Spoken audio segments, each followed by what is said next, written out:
Destiny on how people think insurance company denies.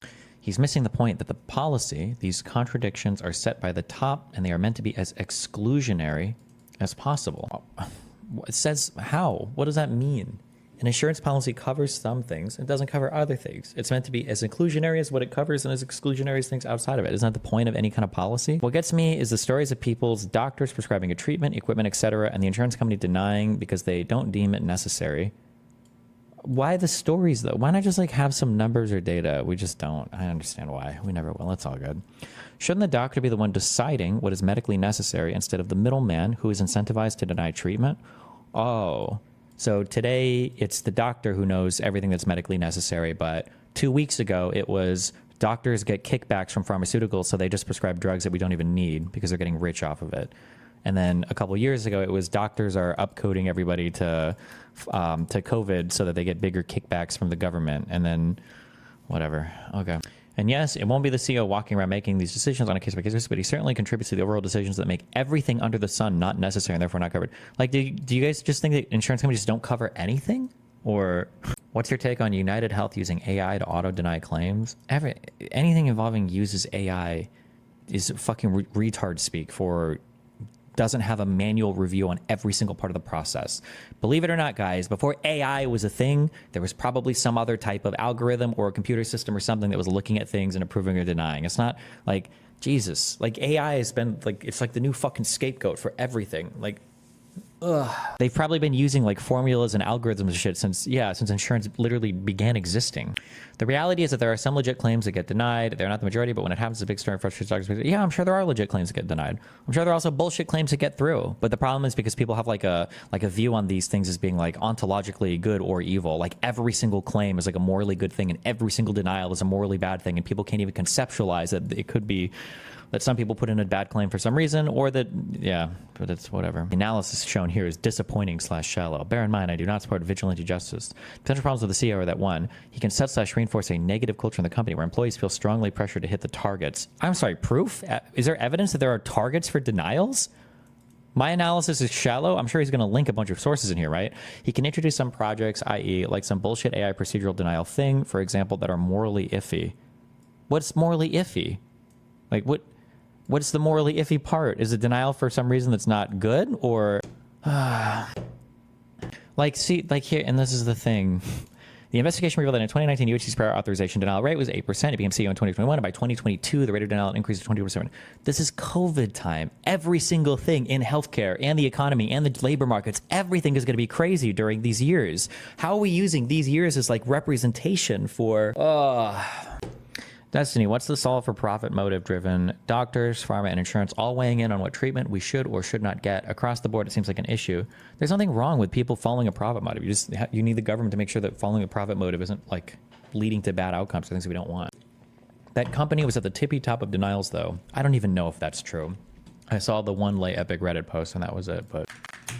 I'm sick of all these dumb takes on the CEO shooting. There was just an election in which voters did not care one iota about healthcare policy, so spare me your armchair intellectual analysis of how a single psychopathic murderer represents the desperate vox populi or whatever. True.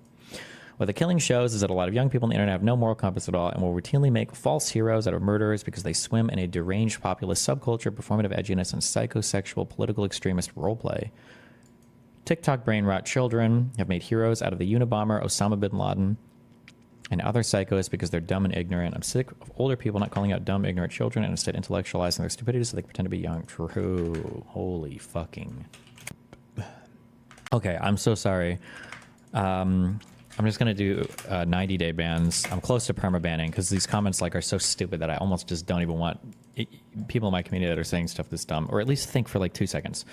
Destiny, but don't you think it's bad that there's a profited that is essentially fueled by human lives? You need food to survive. There is a profit motive on that. You need heating and air to survive. There is like profit attached to selling like air conditioning systems.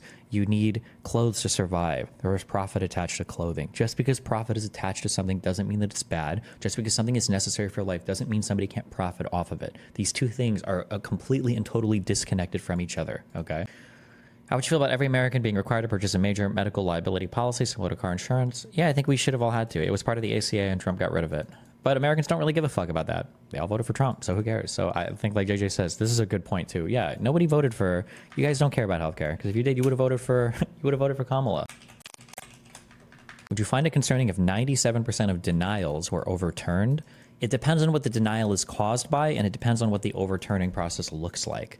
So, like, one of the things that I've seen, because I don't understand the denial overturning process is that well, because I don't work in insurance, I don't have first-hand experience, but like one of the things that I saw yesterday was the most common reason for a denial was, where are my insurance people? What was it called? Like a prior authorization or something. And it's like a thing where it's like the doctor just has to like do a thing, and then it's very easy to overturn it because I don't even know I don't even understand what that meant. But you had to like do a prior auth to like prescribe a medicine or something like that. And if they didn't do it, then it would get denied. But then you would just do it, and then it would get approved. So like at that point, it doesn't seem like a big deal. But if there's obviously like people that desperately need healthcare and they have insurance that was supposed to cover it, and that's getting denied, that's not good, right? Yeah. Who do you think people should actually be mad at then when their non-BS claims get denied? If you have a legitimate claim and the claim gets denied because of a greedy or fucked insurance company, you should be mad at the insurance company. Fucking sue them or whatever you have to do. It's not good. Yeah. So do you think it's impossible to have a system where the top goal is to care about people and not profit to be the only reason? You will never in your entire life successfully administer... Actually, that's such a stupid comment. Yeah, you're gone for 90 days. Yes. The simple answer is yes. If you're relying on delivering something to an entire class of people and your reliance is on people being good to people, you're so stupid. You shouldn't even be part of the conversation. The training required to go to school and to become a doctor and to work in a hospital and do all these things it's not like there needs to be probably some kind of compensation for this. It's a lot of stress, there's a lot of pressure, there's a lot of stuff going on. It's not just people doing this out of like goodwill. So what issues do you think there are with insurance and how do we truly fix it? From every educated person that I've seen talk about insurance, talk about our healthcare system, insurance is just not the problem, but nobody wants to hear that. It's like when I argue with conservatives, like illegal immigration is not our problem. It's not people coming over the border, it's asylum process. But nobody wants to hear that because there's just such a common talking point. The issue is that the cost of care and the providers are incredibly fucking expensive in the United States. It's very, very, very, very, very, very, very, very expensive. And one of the reasons why it's so expensive is because Americans want the best and the latest, and they want choice constantly. And these are the things that the American mind prioritizes. And it leads to the cost of care being incredibly and absurdly expensive. And Americans just don't want to compromise on that. So, but everybody just wants to blame insurance companies. So it's all, Even though insurance company, costs, administrative to care costs are literally capped at 20 to 80. Like you cannot just have a fuck ton of administrative costs. It has to be limited. 20% has to be administrative, 80% has to be cost of care. Even though that limit is there since the ACA, people still think it's all the insurance companies think. But what is this? I think it's impossible to deny that insurance companies are a part of the problem when they have CEOs making tens of millions of dollars. How many insurance companies have CEOs making tens of millions of dollars? Number one. Number two, is it tens of millions of dollars compared to what? The revenue and the cost of these companies. If a CEO is making $10 million and the total cost to operate this business is like $500 billion, I don't give a fuck about it. This guy's wages or compensation is a drop in the bucket. Also, what is the money that is being made by people that are running and owning hospitals or operating pharmaceutical companies or operating companies that create machinery for hospitals or whatever? Like how much money does the guy who invented or who holds the patent on the fucking respirator make or whatever? Like it's an expensive system, okay? Review, the City Journal, and the Spectator. He's studying philosophy at Columbia University, and we appreciate your attendance, and you're recognized for 5 minutes, sir. Thank you, Chairman Cohen, Ranking Member Johnson, and members of the committee. It's an honor to testify on a topic as important as this one. Nothing I'm about to say is meant to minimize the horror and brutality of slavery and Jim Crow. Racism is a bloody stain on this country's history, and I consider our failure to pay reparations directly to freed slaves after the Civil War to be one of the greatest injustices ever perpetrated by the U.S. government. But I worry that our desire to fix the past compromises our ability to fix the present. Think about what we're doing today. We're spending our time debating a bill that mentions slavery 25 times, but incarceration only once, in an era with no black slaves, but nearly 1 million black prisoners. A bill that doesn't mention homicide once, at a time when the Center for Disease Control reports homicide as the #1 cause of death for young black men. I'm not saying that acknowledging history doesn't matter. What do you stand on reparations today? I don't know, like 50-50. I don't have a strong feeling one way or another. It does. I'm saying there's a difference between acknowledging history and allowing history to distract us from the problems we face today. In 2008, the House of Representatives formally apologized for slavery and Jim Crow.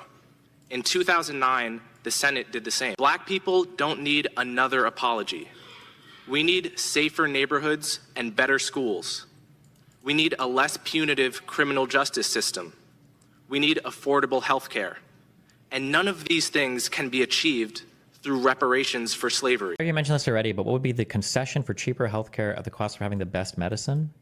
What would be the concession for cheaper healthcare at the cost of having the best medicine? I don't know what you're asking me. I don't know what that question means.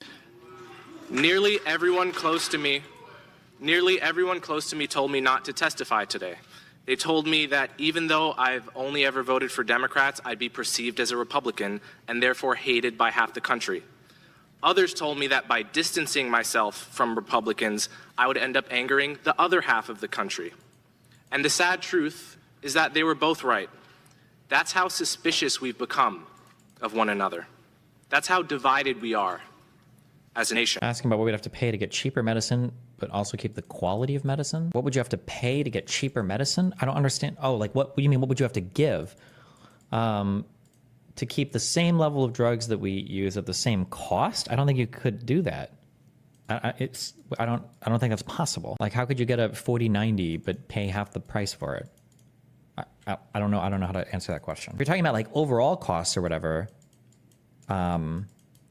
it would then you'd probably just have to ration it more. Not as many people would have access to it, I guess. If we were to pay reparations today, we would only divide the country further, making it harder to build the political coalitions required to solve the problems facing Black people today. Maybe a bad question, but isn't people blaming the CEO of the insurance company the same as Dan going after the Twitch CEO, like going after the most public person?